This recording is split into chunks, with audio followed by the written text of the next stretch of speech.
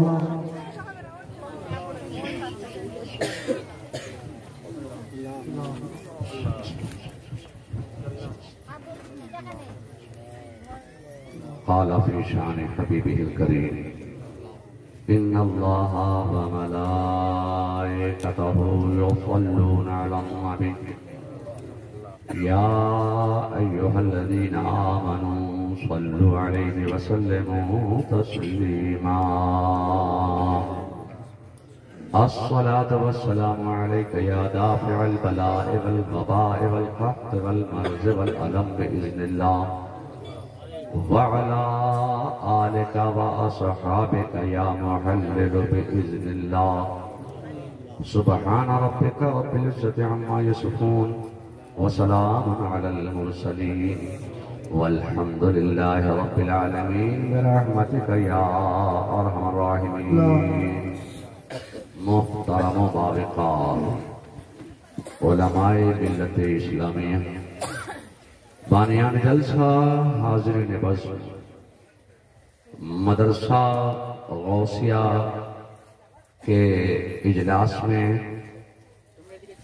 تشریف لانے والے جملہ حضرات، پردہ نشین خواتین اسلام، منبر شریف پر رونق افروز جملہ علماء اہل سنت، بالخصوص وقار گرامی قدر محترم مولانا بدر عالم صاحب، آج کے طلباء کل کے علماء، السلام علیکم ورحمۃ اللہ تعالی وبرکاتہ۔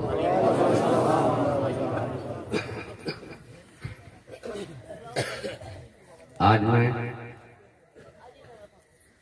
کوئی لمبی چوڑی تقریر، طول و طویل گفتگو کرنے کا ارادہ نہیں رکھتا ہوں۔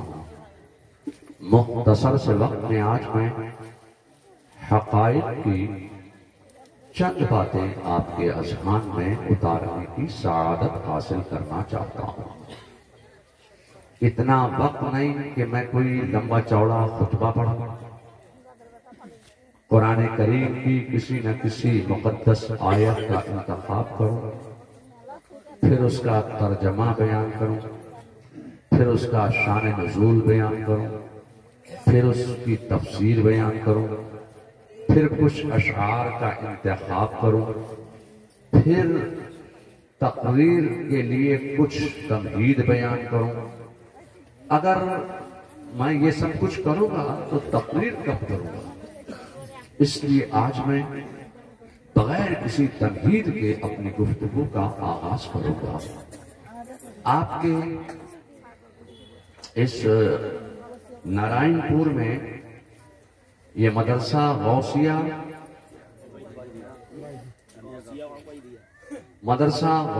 عبیدیہ قائم ہوا۔ آپ کے تعاون سے یہ مدرسے کی تعمیر ہوئی۔ یہاں سے 2 حافظ قرآن آج قرآن کے 30 پارے اپنے سینے میں محفوظ کر کے بیٹھے ہوئے ہیں، جو دین و سنیت اور مذہب مہذب مسلک اہل سنت و جماعت کی ترویج و اشاعت میں ساری زندگی کوشاں رہیں گے۔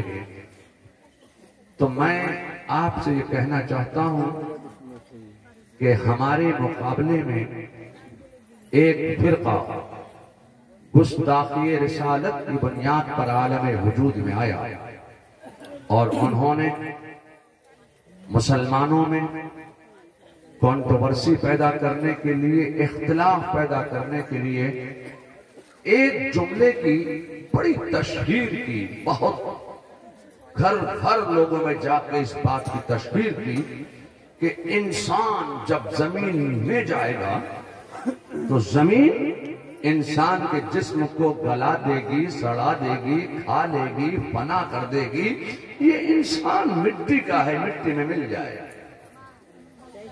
یہ اس بات کی انہوں نے بہت تشہیر کی۔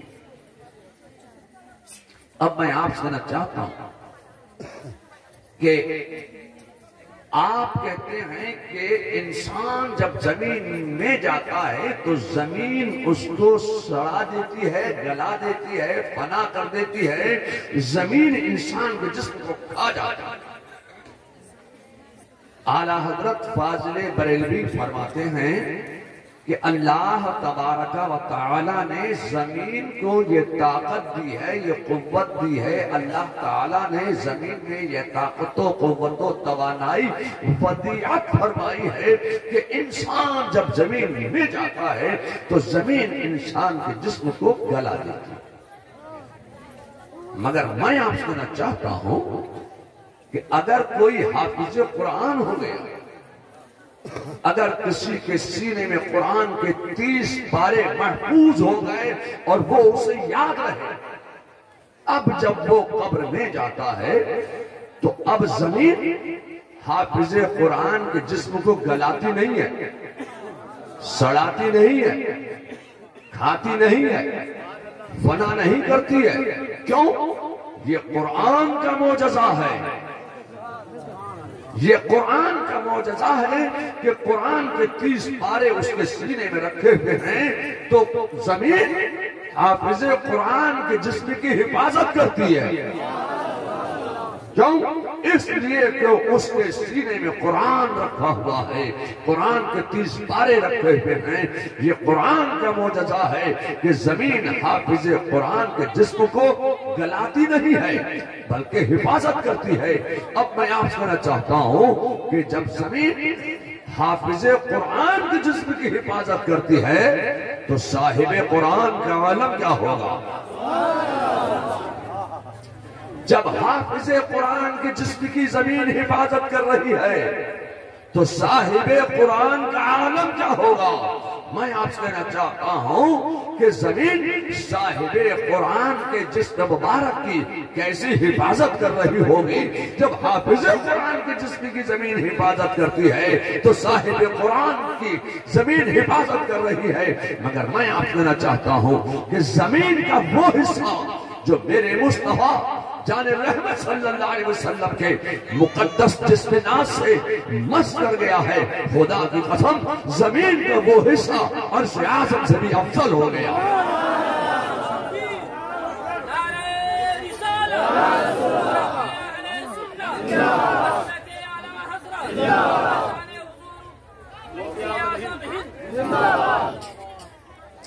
جب حافظ قرآن کے جسم کے حال کا آپ اندازہ نہیں لگا سکتے، صاحب قرآن کا عالم کیا ہوگا؟ جب صاحب قرآن کے جسم مبارک کے حال کا آپ اندازہ نہیں لگا سکتے تو صاحب قرآن جس کے بطن مبارک میں، جس کے رحم مبارک میں 9 مہینے تک جلوہ کر رہا ہو، وہ حضرت سیدہ طاہرہ شاہدہ عابدہ حضرت آمنہ رضی اللہ تعالی عنہ، ان کے جسم کی بھی زمین حفاظت کر رہی ہے۔ سبحان اللہ سبحان اللہ، بہت آپ کو معلوم ہے کہ مقام ابوا میں جب رسول اللہ صلی اللہ علیہ وسلم کی عمر شریف 6 سال کی تھی تو حضرت سیدہ طاہرہ آمنہ رضی اللہ تعالی عنہ اپنے 6 سال کے بچے محمد صلی اللہ علیہ وسلم کو لے کر یثرب میں تشریف لائی تھی۔ یثرب میں رسول اللہ صلی اللہ علیہ وسلم کے والد ماجد حضرت عبداللہ کا انتقال ہوا تھا، تو ان کی قبر کی زیارت کے لیے حضرت آمنہ اپنے 6 مہینے کے بچے محمد صلی اللہ علیہ وسلم کو لے کر آئیں۔ تو میں آپ کو چاہتا ہوں کہ آج لوگ کہتے ہیں کہ قبروں پر نہیں جانا چاہیے، قبروں پر جانا شرک ہے، مزاروں پر جانا شرک ہے۔ اے لوگوں، میں آپ سے چاہتا ہوں کہ محمد رسول اللہ صلی اللہ علیہ وسلم نے جو سب سے پہلا سفر فرمایا ہے وہ اپنے والد ماجد حضرت عبداللہ کی قبر کی زیارت کے لیے۔ سبحان اللہ،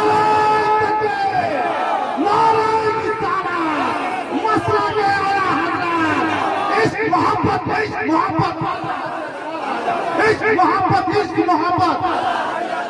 بستی بستی کریا کریا، بستی بستی کریا کریا، دیکھو دیکھو کون آیا